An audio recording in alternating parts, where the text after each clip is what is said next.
Hi friends, ഇന്ന് ഡ്രൈവിങ്ങിനെ കുറിച്ചൊരു ചെറിയ ടിപ്പ്. അതായത് പുതിയ കുട്ടികൾ, ഇപ്പോൾ ഡ്രൈവിങ് പഠിക്കുന്ന ആളുകൾ സ്റ്റാർട്ടിങ് ടൈമിൽ കുറേ ബുദ്ധിമുട്ടുകൾ അവർക്കുണ്ടാവും. അതിപ്പോൾ എനിക്കുണ്ടായിട്ടുണ്ട്, എല്ലാവർക്കും ഉണ്ടാകുന്ന കേസാണ് പഠിക്കുന്നവർക്ക്.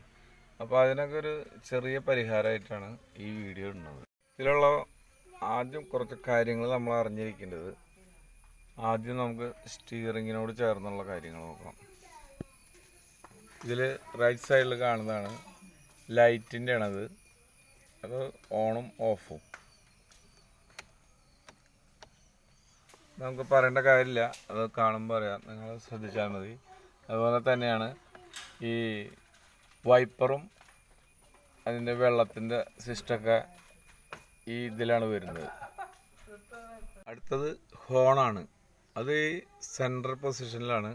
നമ്മൾ പ്രസ് ചെയ്ത് കൊടുത്താൽ മതി. അതൊക്കെ സാധാരണ ഇപ്പോൾ എല്ലാവർക്കും വണ്ടി ഓടിക്കാൻ പഠിക്കുന്നവരാണെന്നുണ്ടെങ്കിലും അത് കാണിക്കുന്നത് കാണുമ്പോൾ അറിയാം. ഓക്കെ, ഇനി പറയാൻ പോകുന്നതാണ് ശ്രദ്ധിക്കേണ്ട കാര്യങ്ങൾ. ഇതിൽ നമ്മൾ ലെഫ്റ്റ് സൈഡിൽ കാണുന്നത് ഇതാണ് ക്ലച്ച് എന്ന് പറയുന്നത്. പിന്നെ സെൻട്രൽ സൈഡിൽ കാണുന്നതാണ് ബ്രേക്ക്. ഇതാണ് ആക്സിലേറ്റർ. അടുത്ത മെയിൻ പോയിന്റ് എന്ന് പറയുന്നതാണ് നമ്മളെ ഗിയർ. 1, 2, 3, 4, 5. ഈ 6 എന്ന് പറയുന്നത് റിവേഴ്സാണ്. വണ്ടി സ്റ്റാർട്ടാക്കുന്നതിന് മുൻപ് കുറച്ച് കാര്യങ്ങൾ അറിഞ്ഞിരിക്കുന്നത്. നമ്മളൊരു വണ്ടി നമ്മൾ ഡ്രൈവിങ് പഠിച്ച് തുടങ്ങുന്ന കാലത്ത് ഏറ്റവും വലിയ ഭീകരനാണ് ഈ ക്ലച്ച് എന്ന് പറയുന്നവനും ഈ ഗിയർ എന്ന് പറയുന്നവനും. ഇവനെയൊക്കെ നമുക്ക് മെരുക്കിയെടുക്കാം. അപ്പോൾ നമുക്ക് ആദ്യം വണ്ടി സ്റ്റാർട്ട് ചെയ്ത് തുടങ്ങുന്നത് മുതൽ നമുക്ക് ആരംഭിക്കാം. ഫസ്റ്റ് ടിപ്പ്, അതായത് നമ്മൾ വണ്ടിയിൽ കയറി സ്റ്റാർട്ടാക്കുന്നതിന് മുമ്പ് നമ്മൾ വണ്ടിയുടെ ടയറ്, അതിൻ്റെ എയറിൻ്റെ നിലവാരം ചുറ്റും നടന്നൊന്ന് നോക്കുക. വണ്ടിക്ക് എന്തെങ്കിലും അടിയിലോ സൈഡിലോ ആരെങ്കിലും കുട്ടികളോ ആരെങ്കിലും കളിക്കുന്നുണ്ടോ, അതുപോലെ എല്ലാ കാര്യങ്ങളും ഒന്ന് ശ്രദ്ധിക്കണം. ചുറ്റുപാട് നമ്മൾ അറിഞ്ഞിരിക്കണം. ഇനി വേണം നമ്മൾ വണ്ടിയിൽ കയറി സീറ്റിലിരിക്കാൻ. ഇതിൽ സീറ്റിലിരുന്ന് കഴിഞ്ഞാൽ ആദ്യം തന്നെ നമ്മൾ ചെയ്യേണ്ടത്, മറക്കാതെ ചെയ്യുന്നത്, ഫസ്റ്റ് സേഫ്റ്റി ബെൽറ്റാണ്. അതായത് ഈ സീറ്റ് ബെൽറ്റ് അത് നമ്മൾ ഇട്ടിരിക്കണം. അടുത്ത ടിപ്പ്, ഇതിൻ്റെ സൈഡ് മിററുകൾ നമുക്ക് 2 സൈഡിലും കറക്റ്റ് കാണാവുന്ന രീതിയിൽ അത് നമ്മൾ ശ്രദ്ധിക്കണം. ഈ 2 സൈഡിലെ മിററുകൾ നമ്മൾക്ക് ബാക്കിലോട്ട് നോക്കി കഴിഞ്ഞാൽ കറക്റ്റ് കാണാവുന്ന രീതിയിലായിരിക്കണം സെറ്റ് ചെയ്തിരിക്കേണ്ടത്. പിന്നുള്ളത് റിയർ വ്യൂ, അതായത് നമ്മൾ പിന്നിലുള്ള കാഴ്ചകൾ അത് കറക്റ്റ് കിട്ടുന്നതിന് നമ്മളത് അഡ്ജസ്റ്റ് ചെയ്ത് വെക്കണം. ഇത്രയൊക്കെ ആയിക്കഴിഞ്ഞാൽ നമുക്കിനി വണ്ടി സ്റ്റാർട്ട് ചെയ്യാനുള്ള പരിപാടികൾ ആരംഭിക്കാം. സ്റ്റാർട്ടിങ്ങിന് മുൻപ് ഫസ്റ്റ് നോക്കേണ്ടത്, നമ്മൾ വണ്ടി ന്യൂട്രലാണോ ഗിയറിലാണോ കിടക്കുന്നതെന്ന് നോക്കണം. ന്യൂട്രലാക്കി വെക്കുകയും ചെയ്യണം. നമുക്ക് വണ്ടി ആദ്യം ഓണിലാവും, പിന്നെ അത് കഴിഞ്ഞ് സ്റ്റാർട്ട് ചെയ്യണം. ഓക്കെ, വണ്ടി സ്റ്റാർട്ടായി കഴിഞ്ഞാൽ അപ്പം തന്നെ കീമെന്ന് കൈയെടുക്കുക. അത് പ്രസ് ചെയ്ത് പിടിച്ച് നിൽക്കരുത്.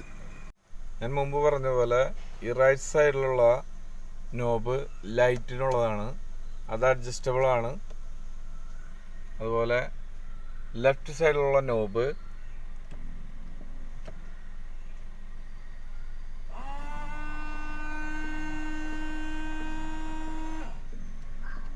ഇത് വൈപ്പറിനുള്ളതാണ്.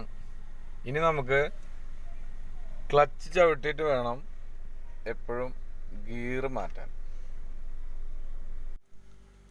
അതിനു മുമ്പ് ഒരു കാര്യം ഞാൻ വിട്ടുപോയത്, നമ്മളിരിക്കുന്ന സീറ്റ് നമുക്ക് കംഫർട്ടബിളായിട്ട് ഇരിക്കാവുന്ന രീതിയിൽ നമ്മൾ സീറ്റ് അഡ്ജസ്റ്റ് ചെയ്യണം. മുന്നിലേക്കോ പിന്നിലേക്കോ കാലധികം പ്രസ് ചെയ്ത് നിൽക്കാത്ത രീതിയിൽ, റിലാക്സ് ചെയ്ത് ഇരിക്കാവുന്ന രീതിയിൽ നമുക്ക് സീറ്റ് ആദ്യം അഡ്ജസ്റ്റ് ചെയ്ത് വയ്ക്കുന്നത് നല്ലത്. എപ്പോഴും നമ്മൾ ഗിയർ ചേഞ്ച് ചെയ്യാൻ, അതായത് വണ്ടി സ്റ്റാർട്ടാക്കി കഴിഞ്ഞാൽ ന്യൂട്രലിൽ കിടക്കുന്ന വണ്ടി നമുക്ക് ഫസ്റ്റിൽ വണ്ടി സ്റ്റാർട്ടാക്കി കഴിഞ്ഞാൽ മുന്നിലേക്ക് എടുക്കുമ്പോൾ ആദ്യം ചെയ്യേണ്ടത്, ഫസ്റ്റിലിട്ടിട്ട് വണ്ടി ഇതിനടി കൂടെ എടുക്കുന്ന കാരണം കുറച്ച് ബുദ്ധിമുട്ടുണ്ട്. അതിന് വേണ്ടി ചെയ്യേണ്ടത് നമ്മൾ ക്ലച്ച് നന്നായിട്ട് പ്രസ് ചെയ്ത് പിടിച്ചിട്ട് ഗിയർ ലിവർ അതിൽ ഒന്ന് കാണുന്നതാണ് ഫസ്റ്റ്, അതിലിട്ടിട്ട് വേണം, അത് ലൂസായി നിൽക്കുന്ന ന്യൂട്രലാണ്, അതിന് ലെഫ്റ്റ് സൈഡിലേക്ക് മാക്സിമം പിടിച്ചിട്ട് അത് ഇതുപോലെ പിടിച്ച് മുകളിലേക്ക് തള്ളി കൊടുക്കുക. ഇപ്പോൾ വണ്ടി ഫസ്റ്റിലാണ്. ഇപ്പോൾ നമ്മൾ ഫസ്റ്റിൽ ഗിയർ ഇട്ടതിന് ശേഷം വണ്ടി മൂവ് ആണെങ്കിൽ നമ്മൾ ഈ ക്ലച്ച് വന്ന് പതുക്കെ ലെഫ്റ്റ് സൈഡിലുള്ള ആ കാലാണ് ക്ലച്ചിലിരിക്കുന്നത്, അത് നമ്മൾ പതുക്കെ റിലീസ് ചെയ്യുക. അതോടൊപ്പം തന്നെ ആക്സിലേറ്റർ റൈറ്റ് സൈഡിലിരിക്കുന്നത്, ആ സെൻറ്ററിലുള്ള ബ്രേക്കാണ്, റൈറ്റിലുള്ള ആക്സിലേറ്റർ പതുക്കെ പ്രസ് ചെയ്ത് കൊടുക്കുക. അതേസമയം തന്നെ നമ്മൾ ക്ലച്ച് ലെഫ്റ്റ് സൈഡിലുള്ളത് റിലീസ് ചെയ്ത് പതുക്കെ കൊടുക്കുക. ഇപ്പോൾ നമ്മൾ വണ്ടി മൂവായി തുടങ്ങി, അപ്പോൾ ആക്സിലേറ്റർ പതുക്കെ കൂട്ടുക, കുറച്ച് കൂട്ടി കൊടുത്തിട്ട് വീണ്ടും ക്ലച്ച് പ്രസ് ചെയ്തു നമ്മൾ ഇവിടെ ഗിയർ സെക്കൻഡിലോട്ട് നേരെ, അതായത് ഒന്നിന് നേരെ സ്ട്രൈറ്റ് ആണ്, അപ്പോൾ ഡയറക്റ്റ് പിന്നിലോട്ട് വലിക്കുക. ഓക്കെ, അത് കഴിഞ്ഞാൽ പഴയപടി തന്നെ നമ്മൾ ക്ലച്ച് അമർത്തി സെൻറ്ററിൽ കൊണ്ടുവന്നു, തേർഡിലേക്ക് ഗിയർ ഇട്ടു, പതുക്കെ ക്ലച്ച് റിലീസ് ചെയ്തു, നമ്മൾ ആക്സിലേറ്റർ പതുക്കെ കൂട്ടി കൊടുത്തു. ഇതാണ് ഇതിൻ്റെ സിസ്റ്റം. അതായത് നമ്മൾ ഫസ്റ്റിൽ വണ്ടി എടുക്കുമ്പോൾ, ഫസ്റ്റിൽ ഇട്ടെടുക്കുമ്പോൾ ഭയങ്കര പവർഫുള്ളായിട്ട് അതിൻ്റെ എൻജിൻ വർക്ക് ചെയ്യും, അപ്പോൾ നല്ല ശബ്ദം കേൾക്കും. അതൊരു കുറച്ച് വണ്ടി ആക്സിലേറ്റർ കൊടുത്ത് നമ്മൾ കുറച്ച് മൂവ് ആയി കഴിഞ്ഞാൽ പെട്ടെന്ന് തന്നെ നമ്മൾ സെക്കൻഡിലേക്ക് ഇടുക, അപ്പോൾ വണ്ടിയുടെ ശബ്ദം കുറയും. ഈ ആക്സിലേറ്റർ കൂട്ടി കൊടുക്കുമ്പോൾ വണ്ടി സ്മൂത്തായി മുന്നോട്ട് നീങ്ങും. നമ്മൾ ഗിയർ മുകളിലേക്ക് കയറ്റി കൊടുക്കും തോറും, അതായത് 1 കഴിഞ്ഞു 2 3 4, ആ 3 4 അല്ലെങ്കിൽ 5 വണ്ടി ഒരുവിധം സ്പീഡും വേണം. അതായത് ഫസ്റ്റ് ഗിയറിലെത്തുമ്പോഴേക്കും നമ്മളൊരു സ്റ്റാർട്ട് ചെയ്ത് ഫസ്റ്റിലെത്തുമ്പോൾ നമ്മൾ അതിനൊരു 10 കിലോമീറ്റർ സ്പീഡെങ്കിലും കൊടുക്കണം. സെക്കൻഡിലെത്തുമ്പോൾ 20, അത് മനസ്സിൽ വെച്ചാൽ മതി. അതായത് തേർഡ് ഗിയറിലെത്തുമ്പോൾ 30-40 ഇടയ്ക്ക്, അതുപോലെ ഫോർത്ത് ഗിയർ എത്തുമ്പോൾ 40-50 ഇടയ്ക്ക്. അങ്ങനെ ആ ഒരു സ്പീഡ് നമ്മൾ മനസ്സിൽ, തീരെ ഗിയർ ചേഞ്ച് ചെയ്തിട്ടോ, അതായത് 4th-ലോ 5th-ലോ ഓടുന്ന വണ്ടി 20 കിലോമീറ്റർ സ്പീഡിലൊന്നും ഓടിക്കാൻ ശ്രമിക്കരുത്. അതിനനുസരിച്ചുള്ള സ്പീഡ് അത് കാണിക്കണം.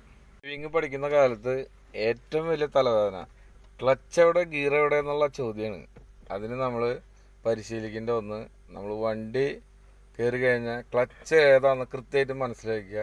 ക്ലച്ച് എന്ന് പറയുന്നത് ലെഫ്റ്റ് സൈഡിലുള്ളതാണ്, സെൻട്രലിലുള്ളത് ബ്രേക്കാണ്, റൈറ്റ് സൈഡിലുള്ളത് ആക്സിലേറ്റർ. ഇതിൽ നമ്മൾ എപ്പോഴും ലെഫ്റ്റ് കാല്, അതായത് ഇടത് കാല് കൊണ്ട് മാത്രം ക്ലച്ച് പ്രസ് ചെയ്യുക, റിലീസ് ചെയ്യുക.